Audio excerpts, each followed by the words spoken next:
प्रवाहित द्रव की विभिन्न ऊर्जाएं। अगर कोई द्रव प्रवाहित हो रहा है, एक द्रव है वो धारारेखीय प्रवाह में प्रवाहित होता है, तो उसमें 3 प्रकार की ऊर्जाएं होती है। कितने प्रकार की? 3 प्रकार की। एक होती है दाब ऊर्जा, एक होती है गतिज ऊर्जा और एक होती है स्थितिज ऊर्जा। ठीक है। अब ये दाब ऊर्जा, गतिज ऊर्जा, स्थितिज ऊर्जाएं क्यों होती हैं? अगर कोई द्रव एक धारारेखीय प्रवाह में प्रवाहित हो रहा है, नंबर 1 हमने आपको बताया कि दाब ऊर्जा होती है। भाई दाब ऊर्जा इसलिए होती है कि अगर कोई द्रव किसी नली में प्रवाहित हो रहा है, उस द्रव के किसी क्षेत्रफल में कुछ ना कुछ दाब लगेगा, और अगर दाब लगेगा तो वो द्रव आगे बढ़ेगा। कितना आगे बढ़ा, कितनी दूरी चला, जितनी दूरी चला उस दाब के कारण जो चली गई दूरी है अर्थात किया गया कार्य है, वही आपकी दाब ऊर्जा है। तो दाब ऊर्जा क्या है? एक तरीके से किया गया कार्य। अब किया गया कार्य, उस कार्य बराबर आपने पढ़ा है बल गुणा विस्थापन होता है। कितना? बल गुणा विस्थापन। चलिए योग या बल गुणा विस्थापन, और बल बराबर होता है दाब गुणा क्षेत्रफल। दाब गुणा क्षेत्रफल गुणा विस्थापन, यानी चली गई दूरी। तो ये कितना हो जाएगा? दाब मान लीजिए P काम कर रहा है, क्षेत्रफल A है और दूरी उसने L तय कर ली, तो एक बहते हुए द्रव की जो दाब ऊर्जा होती है वो होती है PA L के बराबर।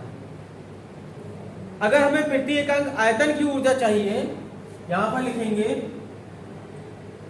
प्रति एकांक आयतन की दाब ऊर्जा। प्रति एकांक आयतन की दाब ऊर्जा मतलब जो भी वैल्यू है आपके पास में दाब ऊर्जा की, उसे उसके आयतन से डिवाइड कर दीजिए, तो प्रति एकांक आयतन की ऊर्जा आ जाएगी। ये है PAL। आयतन कितना होता है? क्षेत्रफल गुणा दूरी।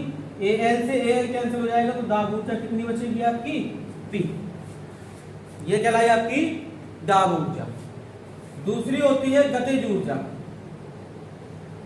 अब गतिज ऊर्जा का मतलब है कि अगर कोई द्रव धारारेखीय प्रवाह में प्रवाहित हो रहा है किसी भी नली में, द्रव का द्रव्यमान मान लीजिए कि m है और उसका आयतन मान लीजिए कि v है। v आयतन का द्रव किसी नली में प्रवाहित हो रहा है, तो अगर गति कर रहा है तो उसकी गति के कारण उसमें गतिज ऊर्जा होगी। तो गतिज ऊर्जा कितनी होगी? गतिज ऊर्जा को ये कैसे व्यक्त कर लीजिए? 1/2 mv²। ये v वेग है, v वेग से गतिमान है m द्रव्यमान का द्रव, तो इतनी हो गई। अगर हम प्रति एकांक आयतन की ऊर्जा निकालें, प्रति एकांक आयतन की ऊर्जा, तो हमें आयतन से भाग देना होगा, और हमने माना है कि v आयतन है इसका, तो 1/2 mv² बटे कैपिटल V। ये आयतन है, ये वेग है, और द्रव्यमान बटे आयतन बराबर होता है घनत्व, तो यह जाएगा 1/2 ρv²। ये होती है प्रति एकांक आयतन की गतिज ऊर्जा, प्रति एकांक आयतन की दाब ऊर्जा। ये है दाब ऊर्जा, ये है गतिज ऊर्जा। अब बात आती है स्थितिज ऊर्जा। स्थितिज ऊर्जा, भाई अगर कोई द्रव किसी नली में प्रवाहित हो रहा है, कोई द्रव किसी नली में प्रवाहित हो रहा है, लेकिन वो पृथ्वी तल से कुछ ऊंचाई पर है, और पृथ्वी तल से किसी ऊंचाई पर कोई भी द्रव प्रवाहित हो रहा है, तो उसमें स्थितिज ऊर्जा होगी उसकी स्थिति के कारण। मान लीजिए कि वो जो द्रव है EP से व्यक्त कर देते हैं ऐसे, कोई द्रव है m द्रव्यमान का, ग्रेविटी उस पर G काम करेगी h ऊंचाई पर, तो mgh क्या आ जाएगी?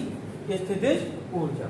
अब अगर हमें प्रति एकांक आयतन की स्थितिज ऊर्जा निकालना हो, प्रति एकांक आयतन की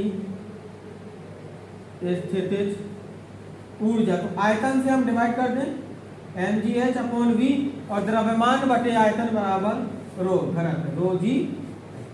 तो ये हो गई आपकी तीनों ऊर्जा, दाब ऊर्जा, गतिज ऊर्जा और स्थितिज ऊर्जा, इतनी होती हैं, और प्रति एकांक आयतन की ऊर्जा इतनी है। इसके आधार पर हम अगली जो थ्योरम पढ़ने वाले हैं वो पढ़ने वाले हैं बर्नौली की थ्योरम।